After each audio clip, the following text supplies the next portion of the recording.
Hi everybody, thank you so much for coming back to my channel. It is Monica, and I hope you guys are doing well. How are you doing? So where do I begin? My mental health lately, the past week, you guys, I need to check in again and just kind of get some stuff off my chest and be vulnerable for a moment. So I hope that's okay. As you know, my father is still fighting an ongoing battle with cancer. So there is the daily ups and I don't know if any of you can relate to this, but with chronic illnesses, and I feel like cancer specifically, and I have endometriosis, which is a chronic illness, but it's definitely not cancer. Sometimes, we're feeling super optimistic about everything, and then other times I'm picturing myself walking myself down the aisle without my dad. I don't really know what else to say about that thought, but I wanted to bring that up because thoughts like that induce anxiety in me, and well, really almost any thought induces anxiety in me, let's be real. By the way, before I kind of keep going and talking, if you feel like mental health is something that's extremely important to you, if it's something that just really touches your heart and you want to have a friend, subscribe to my channel, watch my videos. I'm a pretty open book, and I'm more than happy to be an extended friend to you, stranger or not. It doesn't matter to me. You're not alone with what you're going through. Anyways, I don't know if any of you guys saw my last video where I was talking about my anxiety, and I mentioned basically a trick or a tip or trick that's been helping me navigate through those really uncomfortable feelings when I get into that negative headspace. And anybody who's dealt with anxiety before, throw a like if you've experienced this, but it's almost like one negative thought feeds the next, and so on and so forth. And it's almost like the power of those thoughts with each circulation gets stronger and stronger and stronger until you feel like you could literally buckle. And one of the tips that I have that's really helped me with my anxiety is to sit uncomfortably with those feelings of anxiety.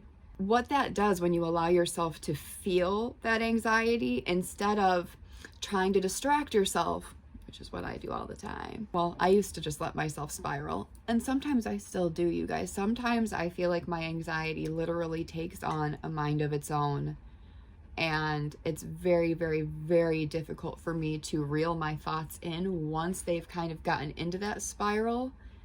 Do you know what I'm saying? Like, again, one negative thought feeds the next. So I can think, oh my gosh, today is going to be so extremely busy at work.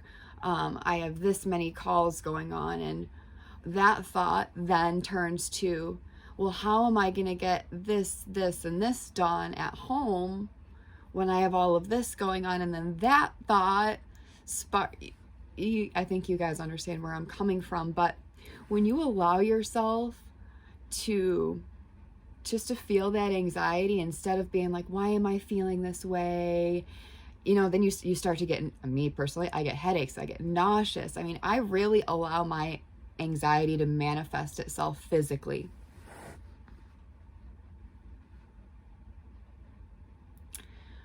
So yeah, don't be like me. But it's a natural human response.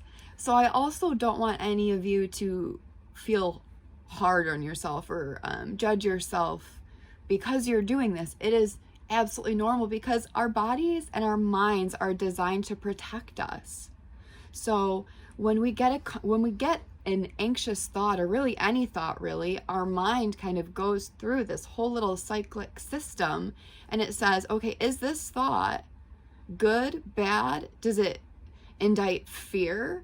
What exactly is this thought doing? And in my instance, let's say oh my gosh, I have such a busy work day. How am I going to get everything done? that's an anxious thought. And in the past, instead of just saying,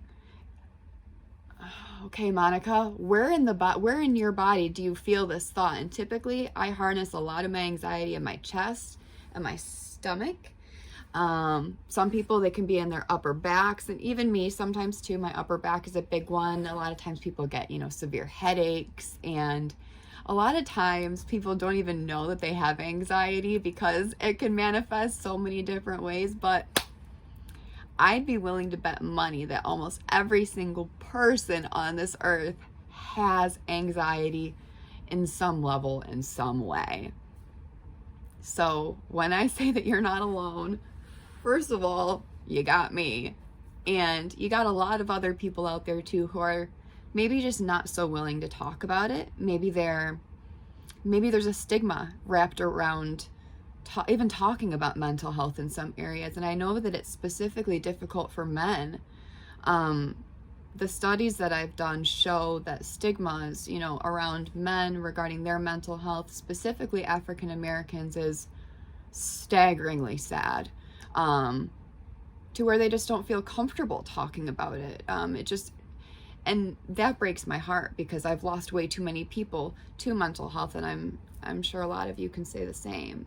And one of the reasons why I'm here making this video is not just to share a little bit about what's going on in my life, a little bit about my mental health and what helps me, but my main point is, again, just to give you guys a realm, or at least a YouTube channel that you can come to and just allow yourself to be. Just to be you, magnificently you. And I hope that you do that. I also hope that you subscribe to my channel and keep on following me through my videos and my journey through mental health and all of that interesting stuff. If any of you need anything, I will go ahead and put my Instagram and email, all that good stuff, in the link in my description. And I'm sending you guys so much love. I hope that you feel it. I'm from Detroit, if any of you are new to this channel. So love to you from Detroit. And thank you so much for tuning in. I hope you all have an amazing week. I love you so much for your support. Take care, guys.